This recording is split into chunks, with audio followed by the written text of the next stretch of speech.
Professor Mike Barnes is director at Maple Tree Consultants, is a key figure in the medical cannabis industry, known for his influential 2016 report that advanced cannabis use in the UK. As chief medical officer of Project 2021, he works to secure NHS funding for medical cannabis.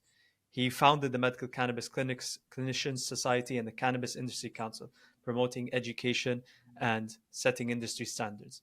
With a 30-year career in neurorehabilitation, Professor Barnes has received numerous awards and is a sought-after educator and author of The Beginner's Guide to Medical Cannabis. So, Professor, basically from what I am understanding and when I was looking you up, you are like the key figure of getting medical cannabis to be legalized in the UK.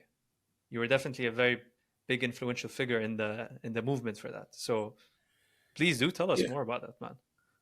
Yes, thank you. Yeah, I'm there are many involved in that. I'll give you a little bit of the history. I'm a neurologist. As you've said, I worked in multiple sclerosis, particularly in brain injury, and I discovered cannabis, I suppose, medically speaking, um, about 20 years, 25 years ago, when people Hmm. were coming to my MS clinic and saying they were using cannabis and it was helping their symptoms, particularly their pain and their sleep, anxiety, and spasticity. It's called muscle spasm. And Hmm. so I thought there must be something in this. So I asked everyone coming to that clinic whether they had used cannabis. This is 25 years ago. It was very illegal.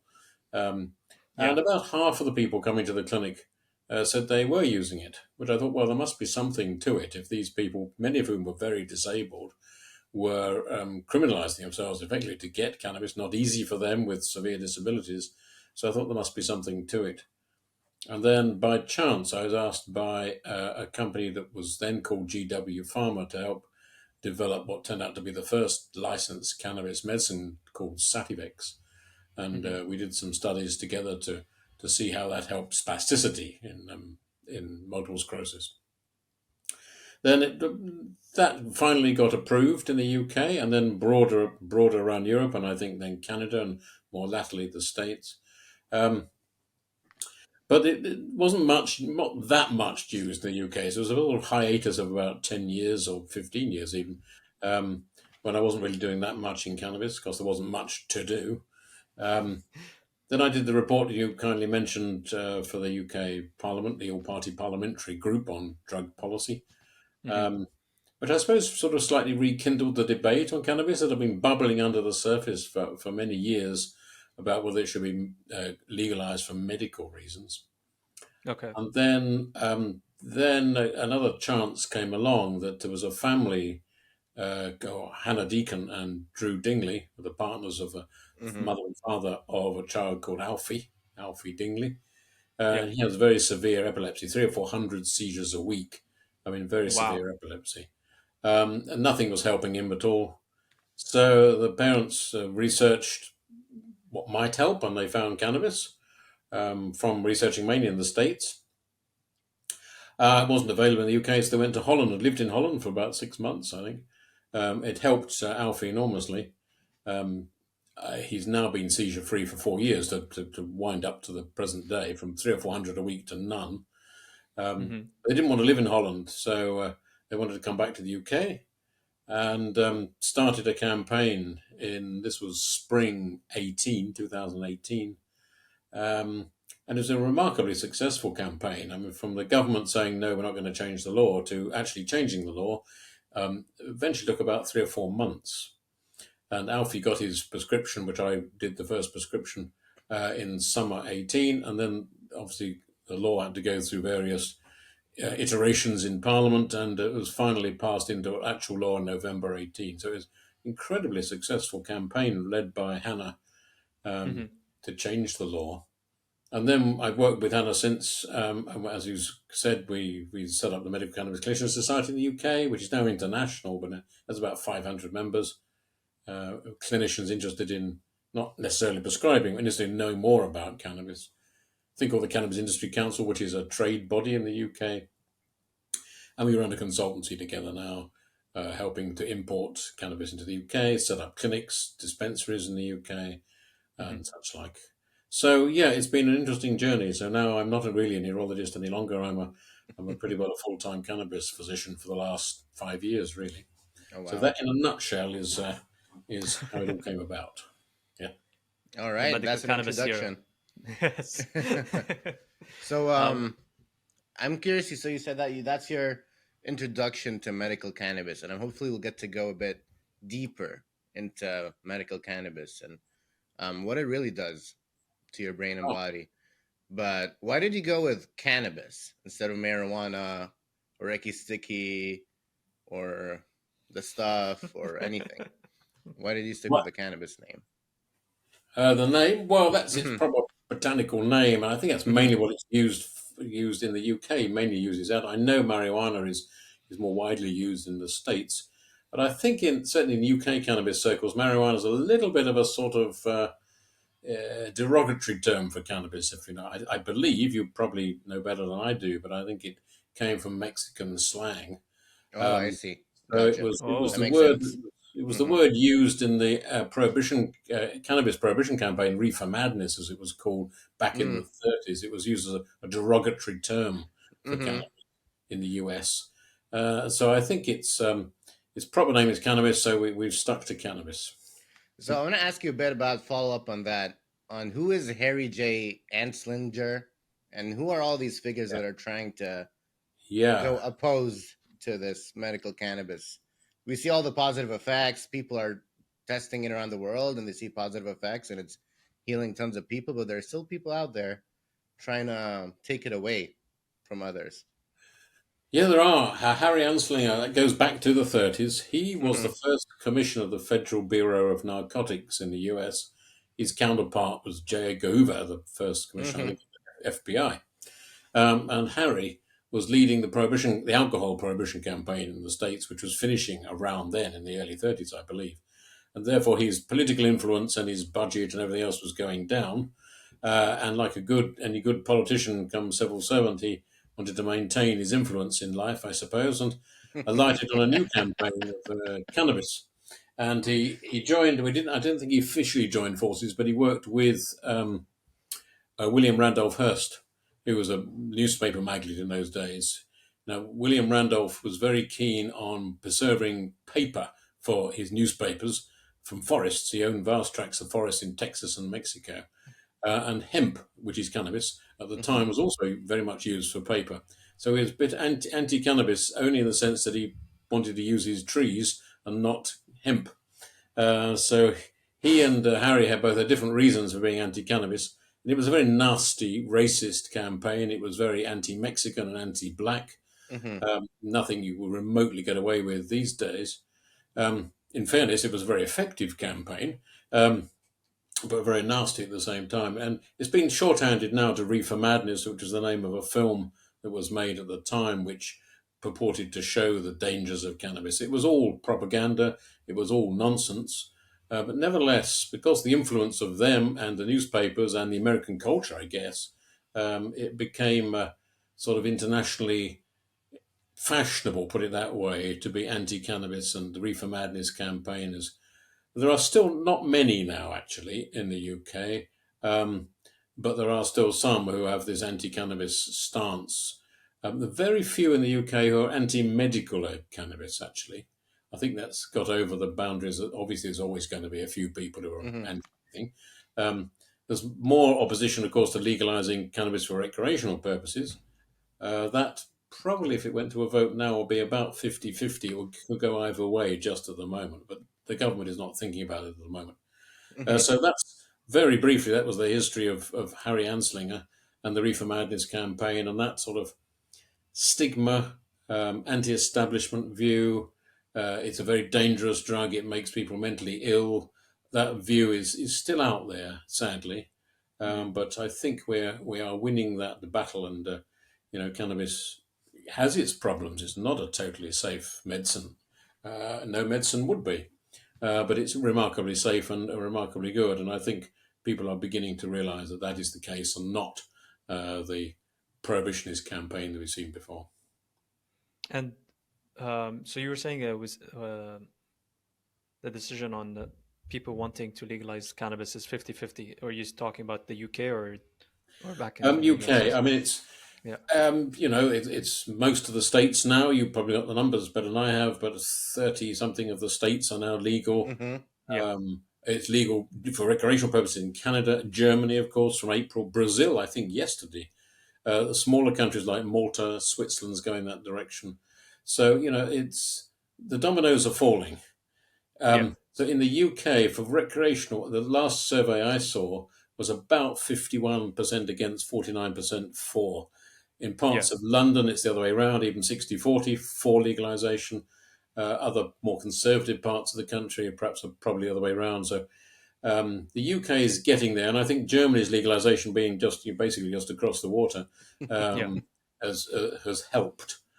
And it will happen. There's no doubt. The cannabis bandwagon, put it that way, is marching on, and Yeah. medicalization is leading the field. Quite rightly, I'd like to see the medical access much better, much broader in the UK than it is at the moment, and then let the country have a say on the legalization of cannabis generally. But let's get medical right first, has been my view. Hmm. Okay. Gotcha. Would you say recreational marijuana is the same thing as self-medicated Yeah, yeah, cannabis? just either legally grown and legally purchased for recreational, spiritual, Hmm. relaxation purposes, not medical, as well as medical, of course, or grow your own is another way of doing it. And many Hmm. countries, as you know, have allowed people to grow 3, 4, 6 plants themselves, which is fine, I think. And others who can't, perhaps, or don't want to grow, access proper controlled in terms of quality cannabis in pharmacies and dispensaries. That's what I mean by recreational. And medical Yeah. is different in the Hmm. sense that it's needs to be prescribed by a doctor, and you can't grow your own in the UK at the moment, and you can't use it. You can't smoke it. In fact, it's illegal. Every other format is legal, but not smoking. Oh, still And to you're this day. Hmm. Yeah. Yeah, and you were saying that we should, in the UK, that they should, the medical cannabis process should be, first of all, netted down and gotten done properly. So what Yeah. exactly is like, what is the hindrance at this point? What is slowing it down? What is not working at the moment? Yeah, that's a good question. I'm sorry, there's multiple answers to that question, but I'll go through them quickly. One, not in priority order. One is the bureaucracy. It can Hmm. Yeah. only be initiated. The prescription can only be initiated by a consultant. That's a doctor on the specialist register, as it's called. That's a hospital-based specialist, if you like. Hmm. That limits it because general practitioners, primary care physicians, or others like pharmacists or nurses can't initiate the prescription. They can do follow-up, but they can't initiate. Yeah. To get it approved, about 90% of healthcare in the UK is National Health Service, state run, and 10% is private, roughly speaking. The National Health Service is not really playing ball at the moment. It's putting a lot of bureaucratic barriers in the way, saying it's Mm. going to be too expensive, which it won't. It will actually save them money. So a doctor on the National Health Service who wants to prescribe will face a very uphill battle from bureaucracy, peer disapproval, etc.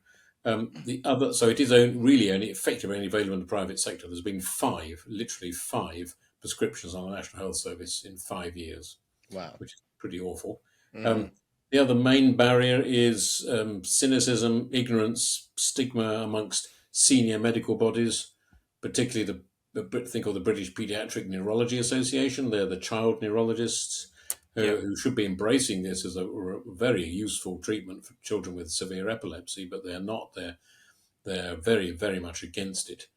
Um, I don't know why.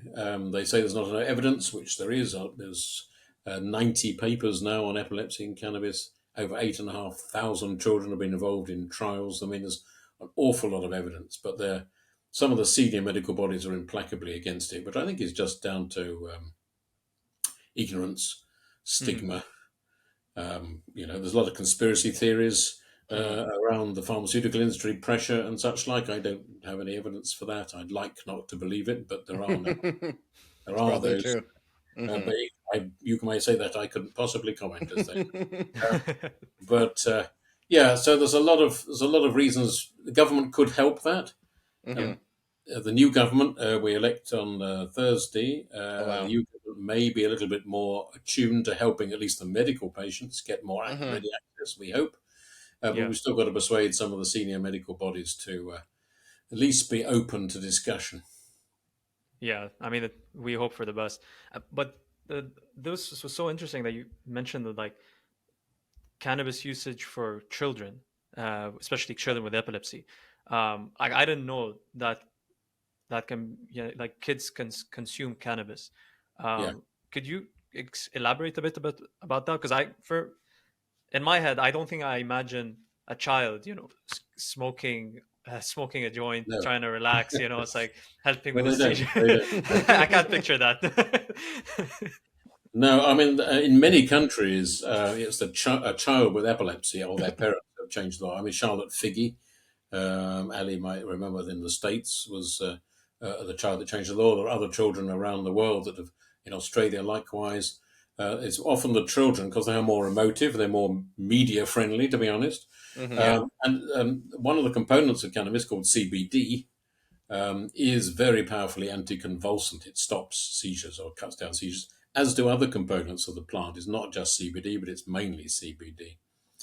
So the children don't smoke it. They don't.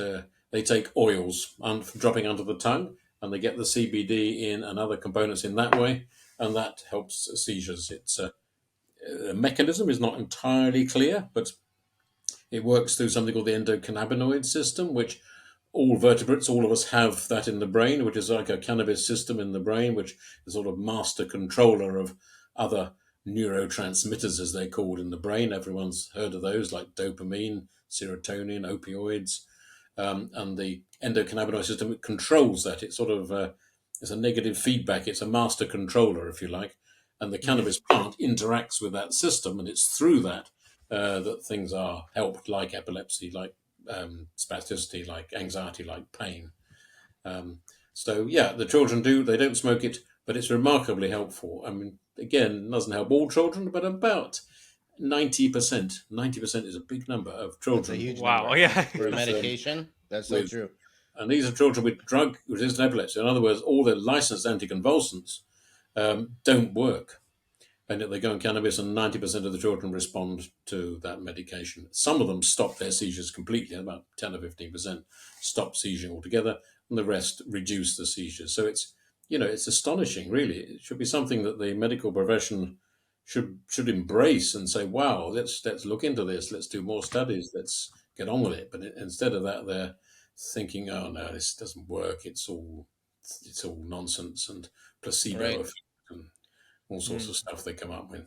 Uh-huh. And especially compared to the current medications we have that are literally Yeah, killing people, like opioids here in the United States, exactly. as a Yeah, pain relief.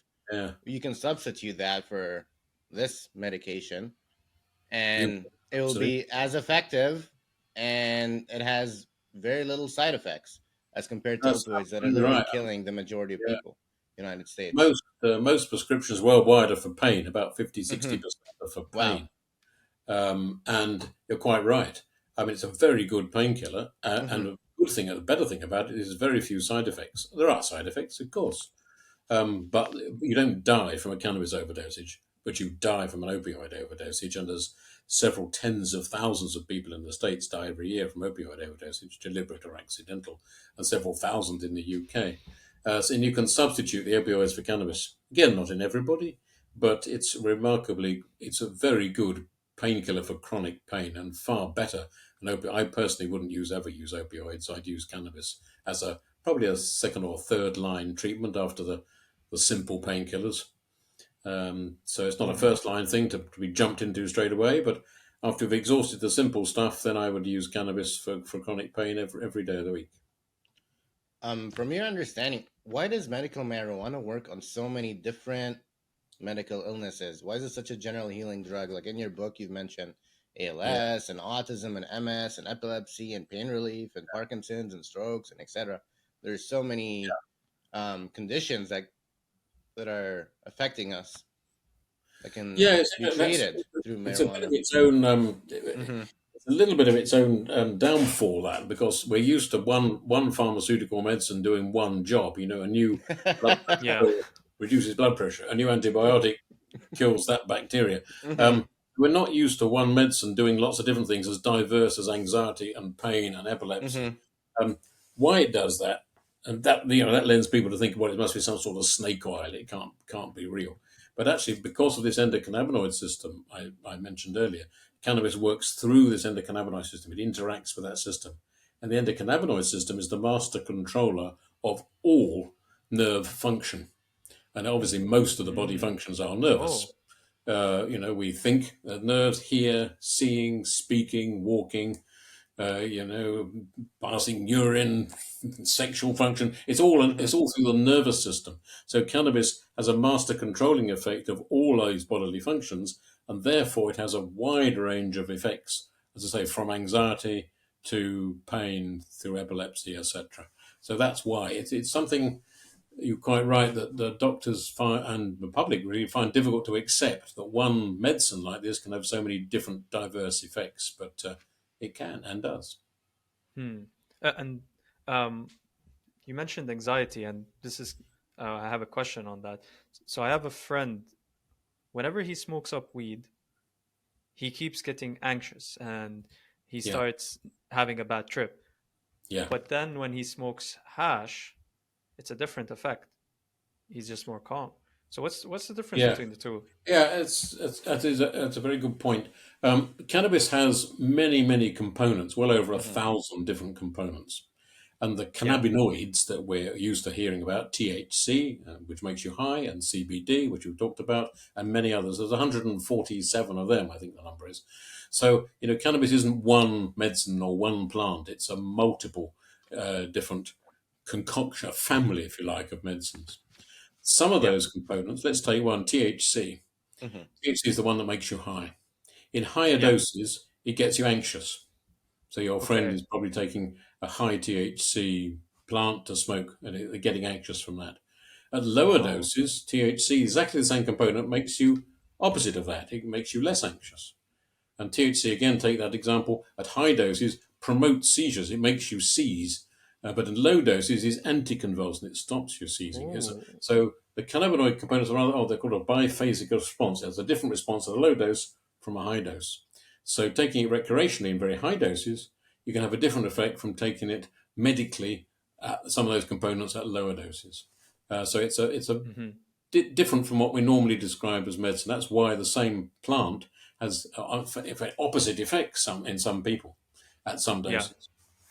So THC is the one that you should stay away from if you have anxiety, and you should have higher doses of CBD maybe, or am I? Yeah, the other thing is CBD counteracts the high of THC. So, for example, give the children, they Yeah. have high CBD, often to get the best anti epilepsy effect. They need a little bit of THC in there, but the children Okay. don't get high because it's a small dose, and B because it's counteracted in any case by the CBD. So yeah, THC has a very strong medical value. THC is very good for pain, for example. Yeah. But if you combine it in the prescription with some CBD and other components, you can reduce the chances of getting high from it. So you just get the medical benefit of pain killing and not the high from a recreational use.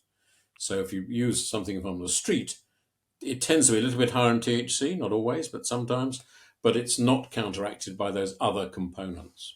So you could say that the medical cannabis is almost a different thing from the recreational cannabis. Same plant, Yeah. different effect and there's 2,500 different strains of cannabis.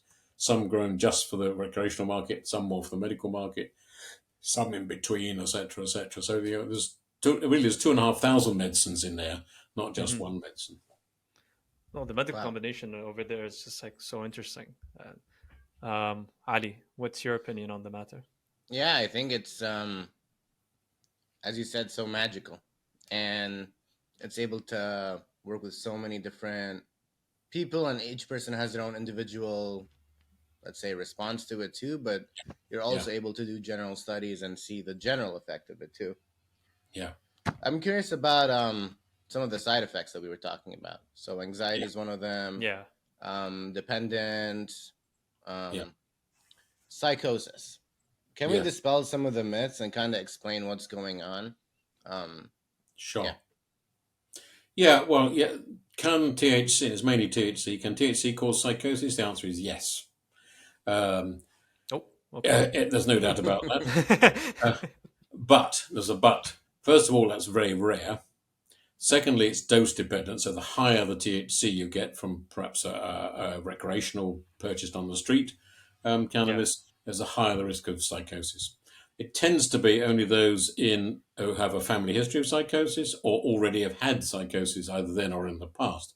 So someone who hasn't had a history of psychosis or a family history, the chances of them getting psychotic are very small. We have a study in the UK called 2021, which is now recruited 4,500 people, medical people, just to follow them up, see what the side effects are, see what the benefits are. Not one of those 4,500 people have had a psychotic episode.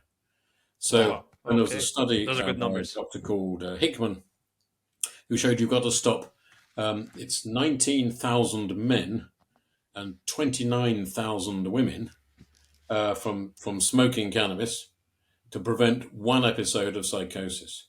So psychosis is battered around in some of the press. They say, "Oh, everyone's going to get psychotic." It's not. It can occur, but it's very unusual. And in medical, you would screen out those people. If you want a medical prescription, you wouldn't give it to someone who's psychotic or of recent history of psychosis or family history. So Hmm. you're reducing the chances even further. So yes, you can get psychotic from cannabis. Is it common? Absolutely not. Is it common in medical terms? No, it's extremely rare. So you mentioned the Hickman's paper from 2008, where 1 in 19,000 men and 1 in 29,000 women uh, should stop smoking to prevent a psychosis Yes. attack. Does that mean like if the people are if you take a survey of like 50,000 people, one Yeah. in 19,000 men will have a psychotic attack? Is that the percentage Yeah, or yeah. It's a bit of an awkward way to express it, isn't it? Yeah, but if you take the men are slightly more vulnerable than women to it. yeah? Yeah, you'd have to stop 19,000 men from regular smoking or inhaling or whatever of cannabis to prevent one of those people might get a psychotic episode. So you'd have to Uh-huh. stop 19,000. So it's that rare. Basically, it's one in 20,000, say on average, something of that order. And why is it higher in women than in men? It's lower in Oh, women than sorry, men. lower. Yeah, yeah. Yeah, Sorry, lower. that's a very good question to which I don't know the answer. We're just Because different. like We just in know that we just know in particularly younger men below 20, they see mm, the developing brain seems more vulnerable. But you okay, could say, well, why don't women's developing brain is vulnerable? It doesn't. It just doesn't happen. It may be a protective effect of the female hormones, but I okay. don't think anyone really knows the answer to that question. Because like I know that psychosis is well, I could be wrong actually, but isn't it also related to BPD? As like there's a part of it that is in BPD. You Bipolar can find, disorder. yeah. Bipolar. Yeah, I think there's those who have bipolar illness have a slightly higher risk of Okay, other psychiatric conditions like psychosis, but I don't think there's a particularly strong link. I'm not a psychiatrist, so I wouldn't yeah. swear to that, but I don't think there's a particularly strong link. And indeed, it's of course, cannabis has an effect on depression. So if someone Mm, came with bipolar illness, I wouldn't hesitate to try cannabis for them if they've tried other antidepressants and such like or other treatments, whereas I would hesitate if they had a psychotic episode. So, yeah, I don't think there is any. It's not a contraindication. Having bipolar is not a contraindication. In fact, it's the opposite. It's something you would think about trying cannabis to help. oh really? Okay, so Wow. you would recommend someone with bipolar disorder to try Yeah, cannabis to like well, help. it's the second commonest medical illegal usage. If I express that right, if you take illegal users who are taking illegal cannabis for any medical condition, pain is number one. People are Yeah. taking it for pain. Number two is actually depression. Wow. Uh, Mm, Though, to be honest, there's quite a lot of there's a lot of evidence now, as I said, for epilepsy, for depression, for anxiety. There's hmm. actually not a lot of hard medical evidence for an antidepressant effect of cannabis. I think that's probably a factor that no one's done the studies properly as yet. Um, And also, if it's the second commonest usage, that means several million people, millions of people worldwide are using it for their depression. So you would think on that basis it probably has an antidepressant effect. Otherwise, they wouldn't bother to use it. But in fairness, uh, the studies are few and far between in a sort of academic sense of cannabis and antidepressant properties. But two or three of the cannabinoids in the plant are definitely antidepressant. Wow. Okay. Oof. So about studies, what is the longest term study that shows the effect of cannabis on people? Uh, Again, most studies are fairly short term. If you look at Mm-hmm. the new pharmaceutical drug, you're going on it for 6 weeks, 8 weeks. There's not many long term studies because the pharmaceutical companies want to get their product on the market. They want to make sure it's safe, does its job. Mm-hmm. But the long term studies follow on. And in fairness, there's not many long term studies of cannabis that have been published. I mean, people have been using the thing for 5,000 years. Mm-hmm. So we have a lot of long term informal data, if you will. Right. Um, Yeah. Probably our 2021 study in the UK I mentioned earlier has now been recruiting people, and we've got good data on several thousand people, and they're now past the second anniversary. So they're up to, well, several, probably of that 2 years, probably several hundreds at the moment, past 2 years. But we shouldn't be too concerned about that. I was at we have something in the UK called the Health Select Committee, and I went to give them evidence. It's a parliamentary body, and somebody there said, "Well, we don't know enough about it yet. It could be the next thalidomide."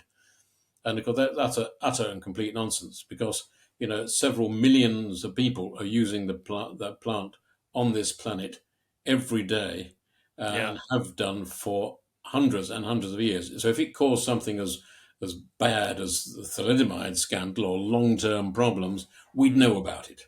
Right. So it Totally. does. We Yeah, Yeah. Professor, can I share a theory with you? yeah, Um, like you said, for thousands of years, human beings have been using cannabis, and there hasn't been a problem generally with it. no, But in my opinion, like in this theory that I'm trying to share, is I think the reason why it has become criminalized by politicians is because these politicians who have made those laws and made those rules for us not to use it, I think they just had a bad trip and now they can't, enjoy cannabis. So they're like, if I can't enjoy it, no one can. Is that is, could be. do you think that's what's It's happening? a They just theory. can't have. They can't just It's a relax. theory. It's a theory.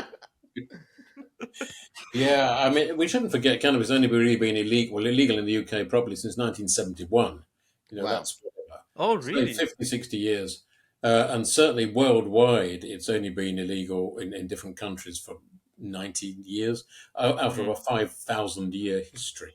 And up to the 1930s, it was a totally accepted part of medicine. Doctors, Queen Victoria used it. There you go. Wow. Oh, Uh, um, I mean, if the Incredible. so Queen used it, come on. yeah, come on, really. So it was just totally accepted, and it was only this demonization from the 30s, from the Harry Anslinger's era, the Reefer Madness era, that changed people's minds, and the increasing Mm, illegal trade in narcotics. It was lumped in with that unfairly. So it began legally controlled under the UN Single Convention 1961. So it's actually quite recent. It's two generations where it's been illegal, but for the last whatever 500 generations, it's been totally accepted. So we should put it into historical context. hmm. Why it was, I think it was purely politics and propaganda, increasing pressure from the pharmaceutical industry. Undoubtedly true, because Yeah, around the 30s, the pharmaceutical industry was starting up properly, and I think doctors have got into their mind that a medicine has to be a pharmaceutical type medicine to be valuable, and forgetting that all medicine prior to the 30s or so was botanical.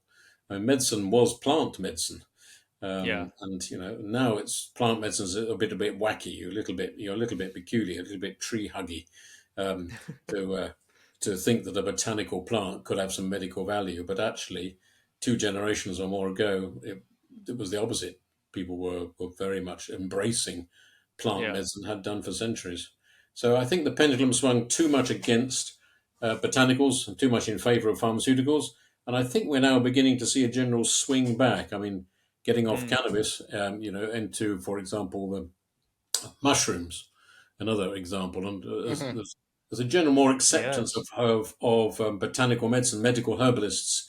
People are beginning to see the value of herbal botanical medicine over the last 10 years or so, much more than they did 30, 40 years ago. So I think that pendulum is beginning to swing back to much more accepting of the Yeah. value of botanical medicines and a little bit against pharmaceutical medicine. I'm very for pharmaceutical medicine, don't get me wrong. Yeah. Pharmaceutical medicine has cured many diseases that were real problems around the world, but they need to be working in partnership. It's a bit like many debates in politics, it's a bit polarized at the moment, isn't it? Hmm. Um, but And it should be. it's amazing that that's very good that you mentioned the mushrooms, because that's actually something I do want to know about. Because nowadays I keep hearing about lion's mane, lion's mane, lion's mane, lion's mane. Everyone's on lion's mane. Everyone wants to try lion's mane. Everyone's asking about it. Like, where can I get it? And you obviously can't find it at the pharmacy here in the UK. It's not. Most of the time when people ask me, I'm like, you gotta speak to an herbalist or something like that. And I have a friend Yeah. uh, who, who's related to a herbalist, and I usually just forward them to We have her. them at But supermarkets here. Yeah. yeah, you're in the U.S., Hadi. That's why you Yeah, guys yeah. are more spiritual over there. But what's can you tell us more about like lion's mane and other functional mushrooms and all types of like yeah, what is it about mushrooms? That's a good. I can't tell you much about it because I'm a cannabis person and not enough. I'll bullshit my way through a little bit if you like. I mean, Yeah, there's quite a lot of evidence now that yeah. mushrooms and their different components are really very helpful, Mm, particularly for resistant depression and okay. other related mental health issues. Of that, there's no doubt at all, Hmm. and it's becoming. Um, Again, very much like cannabis in parallel, it's becoming much more accepted. And there are Mm, many now psychiatrists who embrace that in the UK and more particularly abroad, particularly in the US. And we're seeing that, again, is an example of what I said about botanicals. If you call mushroom is a fungus, not a plant, but I wouldn't get too much into the botanical yeah. distinctions there. But nevertheless, it's much more accepted. The evidence is there. But again, it's not, it needs to be legalized again properly in the UK Yeah. outside the context of clinical trials. So it's another. But that, I think, I have to say that's an argument of somebody else. I'm exhausted by debating and pushing and lobbying for cannabis. I can't take on mushrooms as well, but But they are remarkably valuable. yeah, that's true. And what's the difference between like the pharmaceutical created lion's mane and well, I'm using lion mane as an example because like that's the name I'm familiar with. But what's the difference between the pharmaceutical one and the fresh one? So maybe that you can give us an example from the cannabis field as well to Well, like yeah, help us the power of differentiate. the cannabis field is that there are synthetic cannabinoids. Hmm. People can make in a laboratory. You can make a cannabis-like substance, if you like, synthetic Yeah. cannabinoid. They're very powerful. And Okay. many would say, including me, that they're too powerful, that they are things that can really go wrong and really cause serious mental illness. And why would you Okay. bother to use a synthetic cannabinoid or a synthetic pharmaceutical made mushroom, I suppose, as well, when you've got the proper stuff? I mean, I don't want to sound too nature orientated, I suppose you could say, but nature has done its job over tens of thousands of years of refining the plant. Hmm. Uh, Yeah. Over 1,000 components and different 147, as I said, cannabinoids and other really important components called terpenes and flavonoids. Mm. Why do you want to put something in a laboratory and make it up when you've got the plant to use? And and it's much safer, much safer. I would dream of using a synthetic cannabinoid, to be honest. Yeah. You can have a laboratory made CBD, and that's probably reasonably safe. I mean, it's illegal to sell in the UK. Hmm. But again, my only argument for that is why bother when you've got the plant? I mean, yeah, that's so cool that you're saying that the lab created product is actually more dangerous than the one Yeah, from nature, because like people usually think that if it's from nature, like they'll be iffy about it and they'll be afraid, yeah, they you always have that thought in your head. It's like, oh, if it's coming from nature, where is it coming from? I don't know. There isn't someone who's checked it, hasn't, So there's always that fear. Instead, but Yeah, for I think you're people saying the don't. lab part is more dangerous. Yeah, I understand that, but I think people don't. I think people some have an image of cannabis that's great. It's growing by the wayside. They go around and pick it. It's much more controlled than that. There are properly controlled greenhouses, Yeah, and it's grown to what's called GMP, Good Manufacturing Practice Standard. That's a pharmaceutical standard. It's yeah. incredibly clean. It's consistent. It hasn't got contaminants in it. Hmm. So people shouldn't think of a plant like they pull it up out of the back garden. It's properly controlled, and I hesitate to use the word, but it's as pharmaceutical as you can get it being a plant. And so people shouldn't be worried about contamination and such like, which you would be worried about if you bought it on the street. As at the moment in the UK, there's a bit of a phase of spraying proper cannabis with synthetic cannabinoids to make it Mm. stronger. Hmm. And Hmm. I think, if I remember, there was a conference in Germany where they had about 20 ambulances taking people away for that. It's effectively poisoning people. So, actually, in this context, I wouldn't dream of using synthetic cannabinoids. Why bother? Let's use the plant, keep to the plant, let's grow it properly and safely and reproducibly, get the quality right. That only last week there was a new thing, something called the European Pharmacopoeia, which sounds remarkably boring, but it actually puts much tighter controls on the plants you sell. So you can't have seeds in it. If there's little bits of leaves in it, they've got to be a very tiny size. It controls the quality even more than it was before. So the quality of the medical cannabis is really very good. Hmm. Wow. What made you so passionate about medical cannabis? I know you mentioned your stories of starting a long time ago with MS and seeing the positive effects it had way before when it was more hush hush, and you've been Yeah, on this long journey, yeah. discovering it, working on it. And now you're doing it. That's your main thing. So what's driving you to carry on with this mission? Yeah, well, I think there's two things. First, I've seen it face to face that it's remarkable. When I was Hmm. prescribing generally, and now I'm prescribing for the children, those children's lives have been utterly changed. We go back to Alfie, the first guy. I mean, from not going to school, not learning, his whole family was affected just by looking after him with all those hundreds of seizures. And now he's at school, he's learning, he's riding a horse, he's riding a bike, he's writing he texts me and such like. That is a truly astonishing change. And he's not a one off. There's many people like that. So I think this is a remarkable medicine. And again, I want to emphasize it's not, some people think it's a cure all for everything from cancer to everything known to man. It's not. But it's a good, safe medicine. That's partly what stimulates. The other thing, as a cussed sort of personality disorder, um, I hate to see it restricted by people who don't know what they're talking about, and that really winds me up. And I get back to the paediatric neurology community in the UK. There are people saying it shouldn't be used, and they're speaking out of total ignorance, Hmm.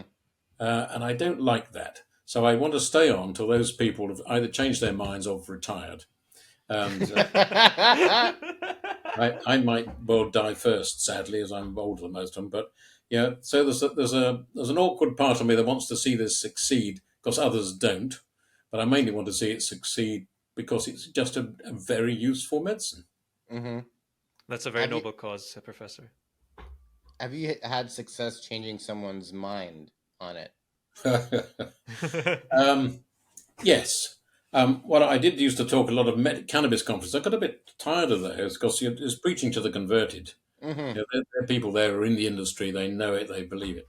I now would like to speak and have spoken at different conferences, like the Pain Society conference, a neurology conference in New York and in Vancouver, and where you get people who not antagonistic necessarily, but they don't know about it and want to learn. And all the lectures I give, I don't think it's me, but it's the cannabis is a popular topic, and I get a lot of people coming there saying, "I want to learn about it."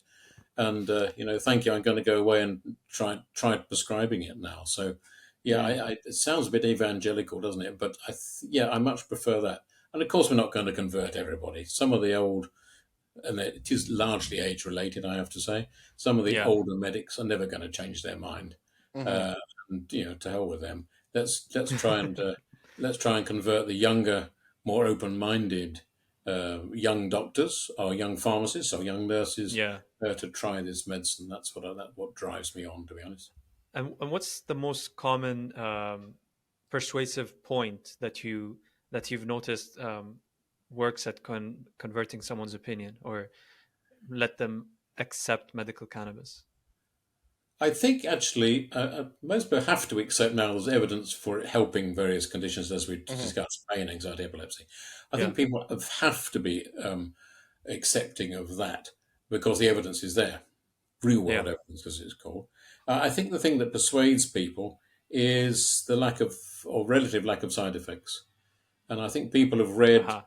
mainly from the press, often the right wing type press, that it's you're going to get psychotic. That's the big thing I hear all the time is the psychosis story. So Yeah. reassuring people, not saying it doesn't cause psychosis, because it does, but putting it into context as we've discussed earlier, Yeah. making One in sure that 20,000.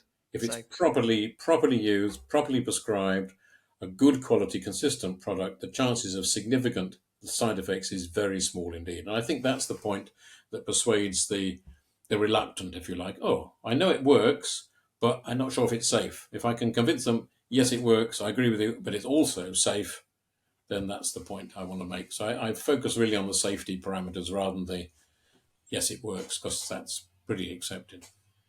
hmm. All right. Ali. Um, my last question I want to ask you about is, um, once it is medically accepted everywhere, do you think it should go on to be recreationally accepted as well? And just your point of view. Yeah, yeah, it's a good point. I've always tried to keep off the recreational debate because there's a lot of people who accuse me of trying to creep in recreational under the radar and use the small children with epilepsy as an excuse to make a lot of money. I've had all those criticisms on social media. Um, I wish I had made some money out of it, but I haven't. Uh, that might come in due course. But so I've always Yes, said, sir. from the UK's point of view, we have to get medical access right first. Hmm. Let's get Yeah. it properly available to everyone, and that's a lot of people. About at least 3% of the population Wow. Oh, would wow. benefit from cannabis. So let's get that 3% on the way to being helped properly on the National Health Service, therefore free. Then let's have a perfectly good political debate. Should we make it legally available? I don't want it legally available. People might be surprised at this. I don't actually want it legally available till we've got it medically right, because I worry then that if it's made legally available, the doctors will wash their hands of it even more. And I think that happened Mm. in Canada. When it was legally available, the doctors who were a bit reluctant said, well, I don't want to do anything with it now. Go and get it yourself down the road. But there's a lot of people who that's fine for. I think for a lot of people who need medical guidance. They need to know what to take, how much to take, what format to take it in. They need advice on whether it's safe for them. So I Yeah. don't think we can get rid of the medical side and introducing the legalized, fully recreationally legalized side first. I think would disadvantage the medical side. So I want to see the medical side get right. Then let's go for a legalization debate. Yeah, I mean that's a very fair point. Because, like, for example, for me, I don't want a random hippie standing at the cash register saying, "It's like, yeah, man, this will deal with your anxiety. Yeah, man, this will deal with your pain," and he doesn't even know what he's talking about. It's just like Yeah, he's yeah. pulling it out of a vending machine. Like that's not that's not what I want. And I have to say I've been to Canada a few times and been to the pharmacies, and actually I can't generalise. I'm sure some very good pharmacies, etc. But those I've been in, and that's half a dozen, haven't really been that knowledgeable about Hmm. what's in Mm, it. And they're there yeah, to sell it. I can understand that they want to sell it. If you ask them medical questions, they didn't all of those six, which I know is only six, but all those six, they really struggled to say this is better for anxiety, this is better for pain when I asked them the questions, and that's would be my worry. If it's legal, fine for the recreational users, but going into a pharmacy and saying I'd like something for my anxiety to make me sleep, I don't think, unless it's a really thorough training program, that those pharmacist people would be knowledgeable enough to give proper information, generally speaking. Hmm. yeah. That's terrible because you need the proper training program because this is affecting people's Yeah, lives. Like you're giving them something that can either help them or deter them, and you want to make the right decision, yeah. especially if you're I'm involved all in for this field. proper training. They call bud tenders and kind of maybe parts of the states. And a proper good quality training program, great. I'm not so medically dominated that I can't think of proper trained pharmacists can't give good Mm, quality advice. But they do need proper organized training from the medical aspects and not just the recreational aspects. And that's what will worry me is the recreational will predominate because they've got to sell the yeah. stuff and the medical would a little bit go by the wayside. So what's involved in a proper training program for these for It's cannabis? not that difficult. I think it will take. There's several training programs around, particularly in the States and Canada. In the Yeah. UK, we have one which is just an introduction to the thing for 3 hours through the Medical Cannabis Clinicians Society, just learning about the plant. I think a proper qualification won't. We're not talking about a degree course here for 3 years. We're talking about perhaps a training program lasting 2 or 3 months with some mentoring at the end of it, so you really understand the plant and its Yeah. nuances and who it's safe for. And that sort of program could be put on quite easily. And I think if when it comes to that, that needs to be made compulsory. So people advising patients, Mm. um, even if it's a recreational legal market, need to know what they're talking about. Well, Professor Mike Barnes, you are definitely the man when it comes to medical cannabis. You're the man in my eyes. Like literally, when me and Ali were discussing this topic, I was like, "Why don't we just get an expert?" And the first name that pops up is Mike Barnes. So I was like, "We got to get this guy." Thank you There so much you for go. coming onto the show. Thank you. We're like, thank you for all of the knowledge you shared. It's definitely been very helpful. Can you please tell everyone where can they connect with you? How can they link up with you, or how can they work with you? We have a website. It is our consultancy is called Maple Tree. So mapletreeconsultants.co.uk.